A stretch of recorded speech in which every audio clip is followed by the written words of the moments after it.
Il est 19h50. Bonsoir à tous. Voici les titres de l'actualité de ce mardi. La politique et Elections Cameroun qui forme son personnel pour l'élection présidentielle. Cependant, plus de 94% de cartes d'électeurs déjà retirées dans la région du littoral. La période de pré-campagne se poursuit avec des thèmes variés et divers. Stop ce soir sur le terrorisme et surtout ce que proposent certains candidats pour lutter contre cette gangrène qui touche le Cameroun. Et le Mont Cameroun, effectivement, objet d'une probable éruption volcanique d'une amplitude importante. La mise en garde vient d'un groupe de chercheurs basés en Italie. Selon eux, le char des dieux reste et demeure une énigme qu'il faut décrypter pour éviter le pire aux populations en termes de catastrophes naturelles. Voilà pour le sommaire.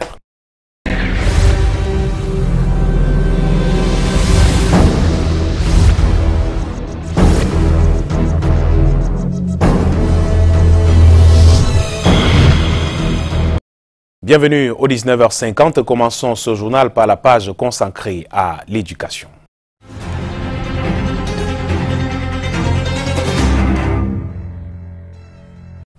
Au cœur de l'éducation ce soir, questionnons le règlement intérieur auquel sont assujettis les élèves dans les établissements scolaires de notre pays. Vivre ensemble dans une communauté, on le sait, nécessite de la part de ses membres le respect des droits et l'exercice des devoirs de chacun. C'est ainsi que chaque établissement édicte une liste de permis et d'interdits à l'endroit des apprenants.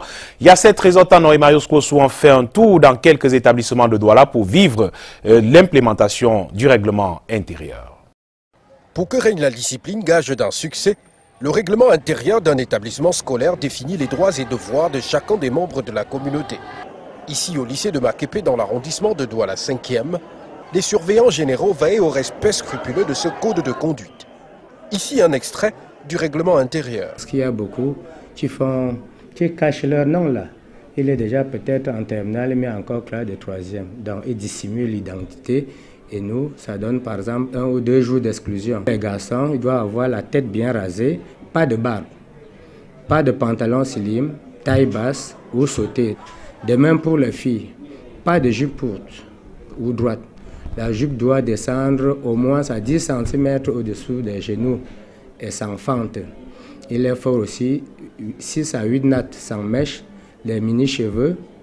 Il y a aussi la question de ponctualité et des heures d'absence, bien contrecarré par le règlement intérieur avec des sanctions encourues.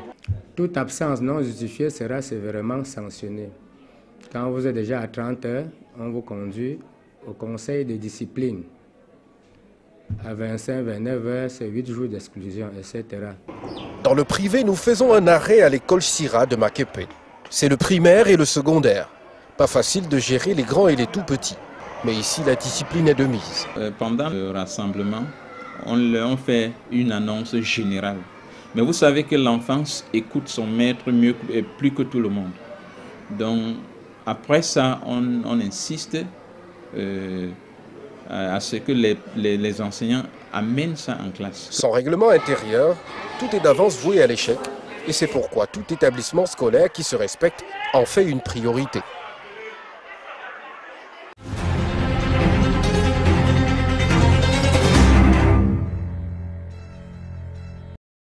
La page consacrée à la politique et à l'élection présidentielle du 7 octobre 2018, juste après cet indicatif.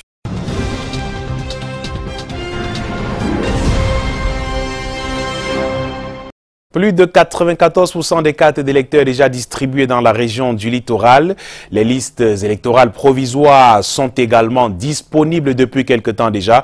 Ces informations sont de la délégation régionale d'Elections Cameroun pour le littoral, l'instance qui a tenu une réunion de coordination ce jour avec les agences départementales. Ils se sont accordés sur les bonnes pratiques visant à assurer un déroulement du scrutin sans faille dans la région du littoral. Adjama Ramou et Thierry Nana. C'est une réunion de coordination qui rassemble le délégué régional d'Elections Cameroun et les chefs d'agences départementales. L'organisation de la présidentielle se peaufine à quelques jours du grand rendez-vous. Nous avons du matériel électoral qui arrive déjà. Nous avons les kits électoraux qui sont arrivés dans les agences départementales. Donc il est question pour nous d'avoir le point venant des chefs d'agences départementales sur la mise à disposition de ces kits électoraux-là. Dans les différents départements du Vouri, l'heure est à la remise des cartes d'électeurs. Le porte-à-porte, nous allons vers les électeurs et nous appelons par téléphone, nous envoyons des SMS et d'autres actions de proximité. Parce que notre souhait, c'est que le 7 octobre, que chaque électeur se dirige vers le bureau de vote muni de sa carte d'électeur.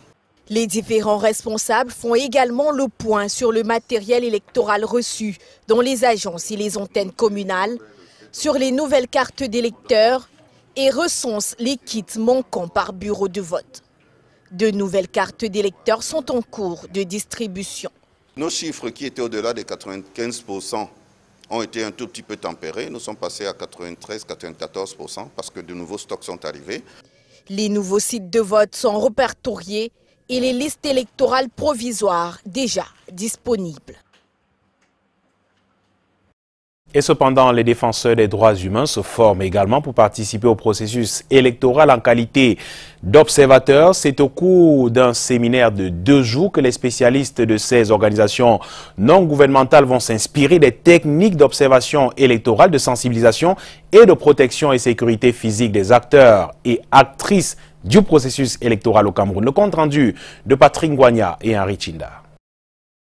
Soutenir une stratégie efficace dans l'objectif de mieux accompagner les femmes défenseurs des droits humains dans leur observation du processus de vote est l'objet de ce séminaire de 2 jours qu'organise le REDAC, entendez, Réseau des défenseurs des droits humains en Afrique centrale. Il faut tout le temps engager l'État, n'est-ce pas, à respecter les engagements qu'il a pris au niveau national, régional et international. C'est pour ça que vous avez entendu que nous avons traduit la charte africaine de la démocratie, des élections et de la gouvernance pour pouvoir, en pidgin, pour pouvoir donner des outils, n'est-ce pas, même aux communautés, aux chefs traditionnels, même aux maires, même à tous ceux qui ne peuvent pas comprendre ou alors lire le français tel que nous le parlons ou bien l'anglais, pour qu'ils aient des outils qui pourraient, n'est-ce pas, concourir à leur protection. Cette formation sur les techniques d'observation électorale, d'organisation de campagne, de sensibilisation, de protection et sécurité physique des acteurs et actrices du processus électoral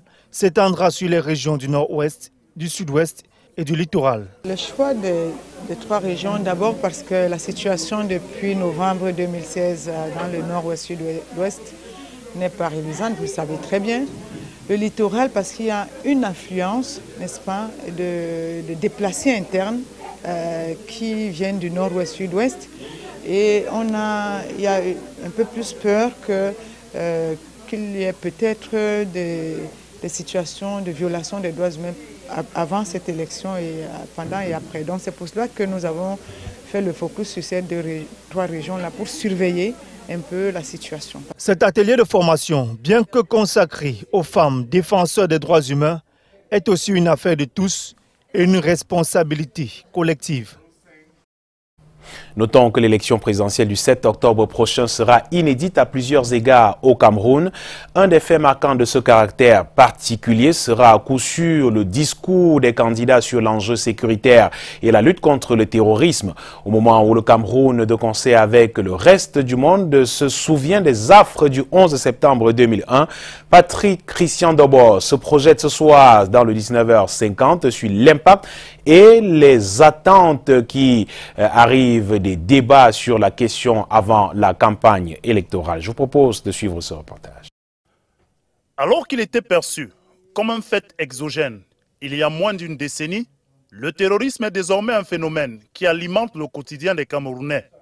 La question qui s'est invitée dans l'espace public depuis les premières exactions de Boko Haram dans l'extrême nord du pays semble aujourd'hui se complexifier avec de nouveaux foyers d'insécurité alimentés par la crise sociopolitique qui sévit dans les régions du nord-ouest et du sud-ouest, qualifiées comme telles par le gouvernement. À la vérité, le Cameroun n'avait jamais connu pareil environnement à l'approche d'une échéance électorale et notamment présidentielle. Si le cas de Boko Haram, depuis 2014, connaît une relative accalmie depuis peu, le développement des affrontements asymétriques dans les régions anglophones à l'approche du rendez-vous du 7 octobre prochain développe une certaine psychose. Entre explosions d'engins artisanaux, incendies d'édifices publics, assassinats ciblés de civils ou d'éléments de forces de sécurité, enlèvement de personnes ou menaces et propagande diverses, la situation est plus que préoccupante malgré le déploiement des forces de sécurité. De quoi alimenter le débat public sur l'impact possible de cet environnement lors de la présidentielle prochaine.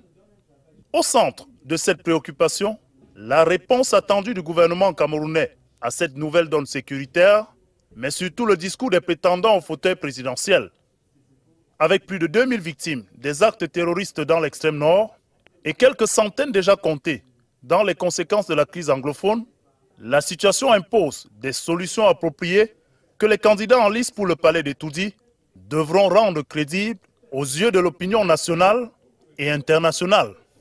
S'il est une chose sur laquelle tout le monde s'accorde avant cette présidentielle, c'est sans doute la place centrale qui sera celle de la question sécuritaire et de la lutte contre le terrorisme dans la campagne qui s'ouvre pour la présidentielle 2018 dans moins de 2 semaines sur l'ensemble du territoire national. Et en attendant l'ouverture de cette campagne électorale, Elections Cameroun forme son personnel à Yaoundé. On en parle avec vous dans la capitale, Alain Ghislain Kanga. Bonsoir. Michael, bonsoir à tous. Effectivement, le personnel d'Elections Cameroun à l'école du programme des Nations Unies pour le développement et de l'Organisation internationale de la francophonie pour un bon déroulement du scrutin. Depuis ce matin, il bénéficie de l'expertise des spécialistes des questions électorales de ces organismes. Le directeur général de l'organe en charge de l'organisation des élections au Cameroun a procédé à l'ouverture des travaux. Karel Mezatachioya et Bertrand Tchassé.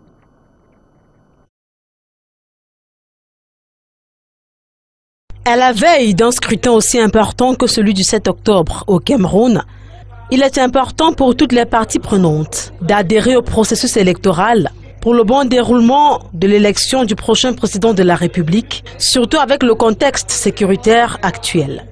Les travaux que préside le directeur des élections d'Elections Cameroun ce 11 septembre à Yaoundé permettront justement au personnel de l'organisme en charge de l'organisation des élections et des référendums au Cameroun et aux acteurs institutionnels et ceux de la société civile de réviser le niveau des préparatifs en vue de procéder aux derniers ajustements et corriger les imprévus le cas échéant. Mais les attentes, c'est que nous en sortions renforcés dans nos capacités, dans nos aptitudes et dans nos pratiques pour que nous puissions vraiment organiser une très bonne élection le 7 octobre prochain et que toute la communauté nationale et internationale soit satisfaite.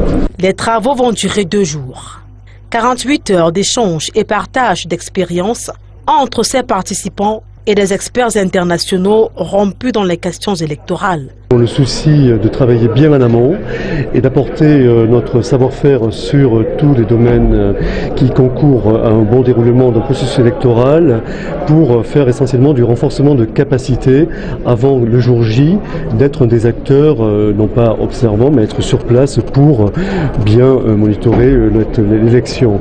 Cette rencontre est le fruit de la coopération entre le gouvernement et ses partenaires, à savoir l'Organisation internationale de la francophonie, qui ne cesse d'apporter son savoir-faire en la matière, et le Programme des Nations Unies pour le développement.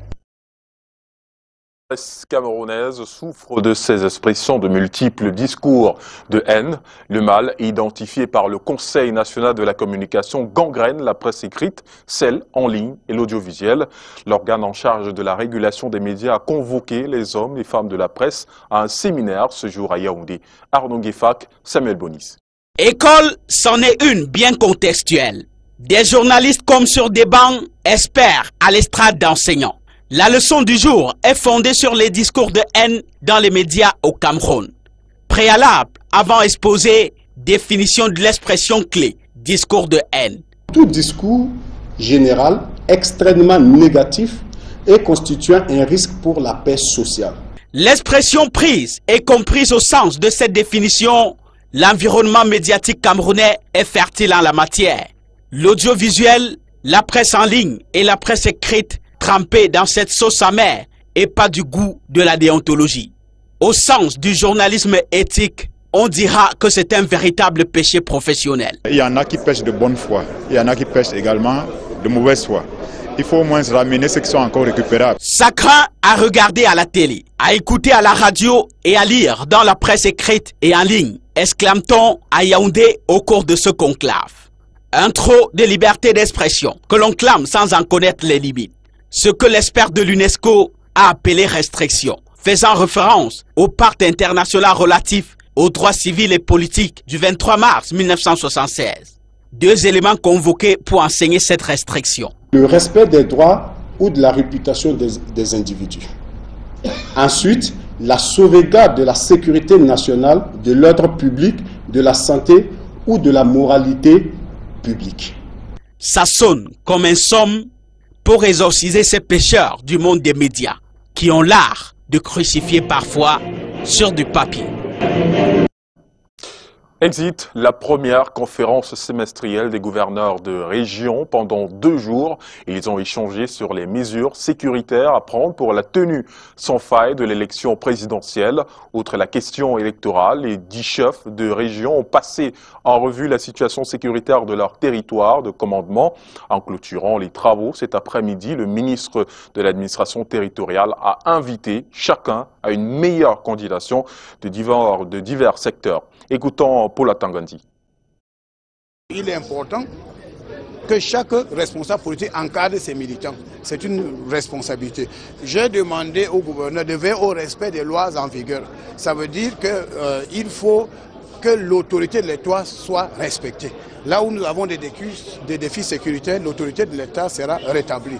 Pour les responsables politiques, ils doivent également savoir qu'ils ont besoin d'une autorisation, d'une déclaration avant de faire un meeting politique. C'est des dispositions de la loi. Donc j'en appelle à tous les acteurs politiques de respecter scrupuleusement ce que prévoit la loi. Si tout le monde joue sa partition et si la loi est respectée, il n'y aura pas de problème. Le ministre de l'administration territoriale au micro de Brand Kamga. Parlant de toute autre chose, à présent, le mont Cameroun n'est pas à l'abri d'une éruption d'une amplitude importante.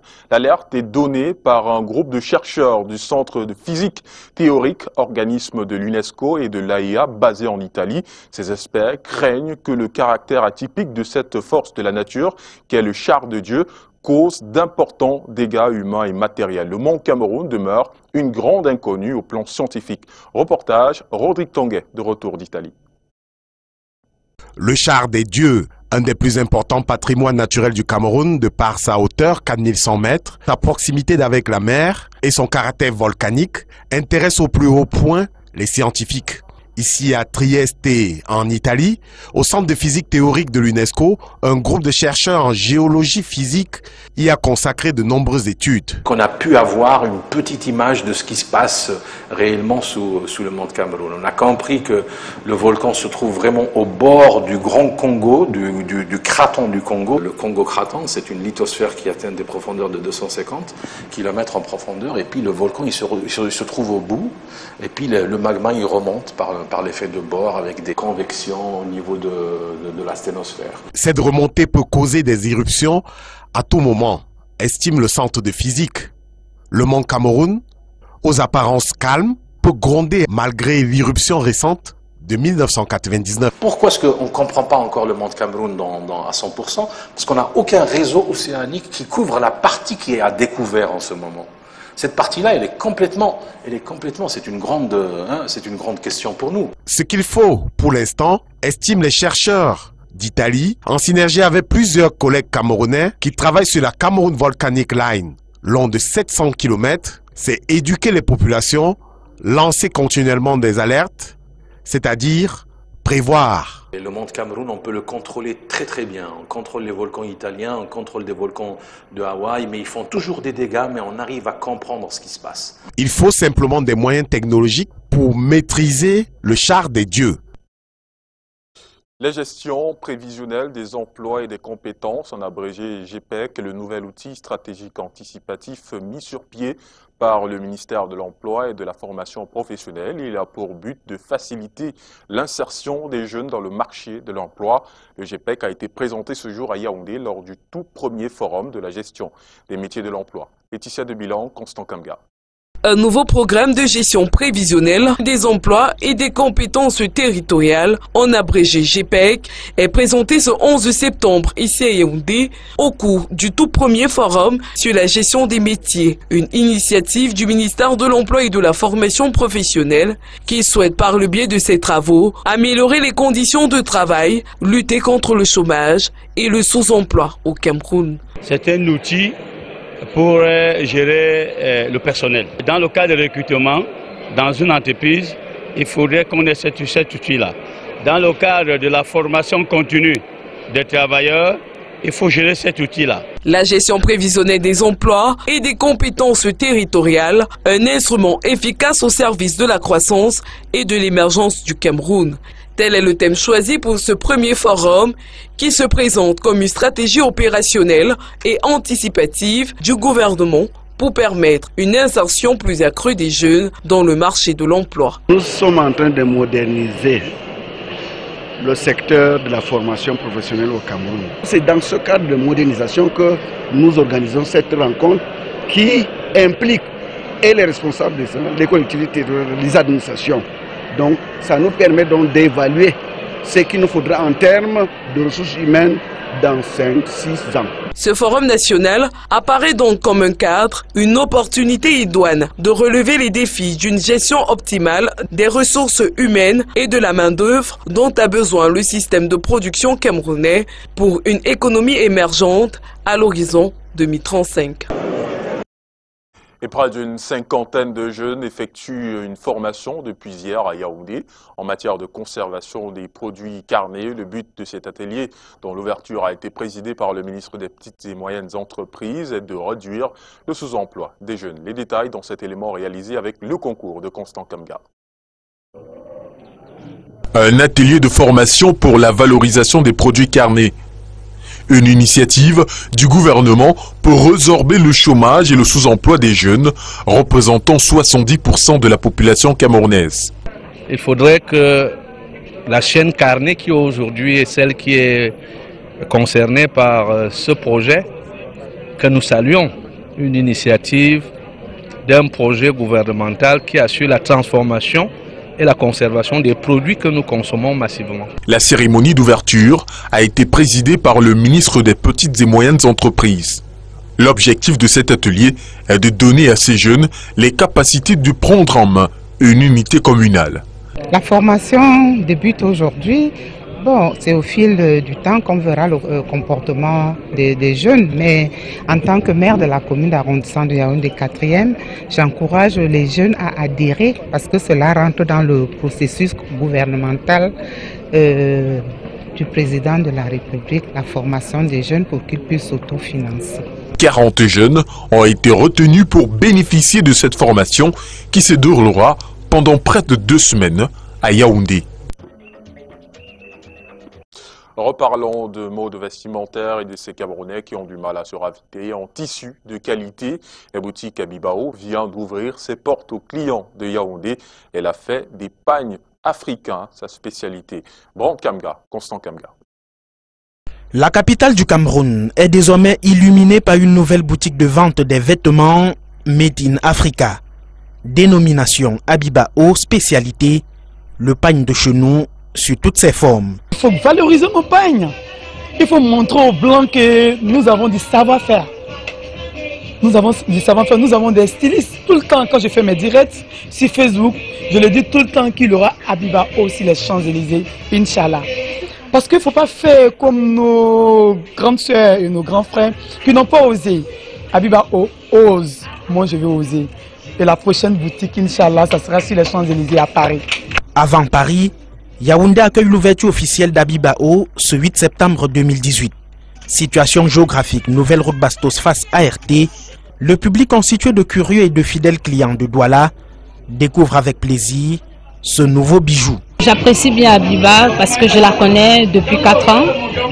Elle fait de bonnes choses, elle a un très beau tissu et je l'aime bien parce qu'elle valorise le pain africain. Du bon pagne africain pour ce vêtis classe, la clientèle maîtrise par cœur les prix et marques des produits. Celle de Yaoundé n'ira plus à Abibao, Bonadibon à Douala, Le ravitaillement se fait désormais sur place. Il y a le gestionnaire qui vient en 30 yards, il y a le gestionnaire qui vient en 10 yards. En 10 yards, on le vend à 45 000 francs. Et en 30 yards, on le vend le mètre à 12 000 francs. Le gestionnaire en or, c'est 15 000 le mètre. Bonne qualité, bonne couleur. Vraiment, on est très content. De courage, faire amener notre frère, notre parent, les personnalités vont en bonne qualité. La sobre cérémonie d'ouverture des prêt-à-porter Abibao à la nouvelle route Bastos est aussi l'occasion de présenter les innovations du groupe. Abibao maintenant c'est un atelier de couture à la nouvelle route Bastos. Nous avons des machines, nous avons des tailleurs, nous avons déplacé des couturiers qui sont là. Nous avons des bassins, nous avons des garnitures. Donc ça sera du sur place désormais. Après Abidjan en Côte d'Ivoire et Douala au Cameroun, c'est au tour de Yaoundé d'accueillir Abibao Creation, spécialisé dans le pagne africain, à moindre coût. Il y a 17 ans, les États-Unis étaient frappés de plein cœur par le terrorisme et aujourd'hui, ce fléau a pris des proportions internationales. On en parle avec vous, Michael Tipko. Bonsoir. Bonsoir. Alain, vous l'avez dit, 11 septembre 2001, 11 septembre 2018, 17 ans effectivement que l'Amérique était frappée de plein fouet et en plein cœur par des terroristes d'Al-Qaïda. Des attentats jamais vécus jusque-là dans le monde. L'image des tours jumelles s'écroulant comme un château de cartes reste fraîche comme si c'était hier.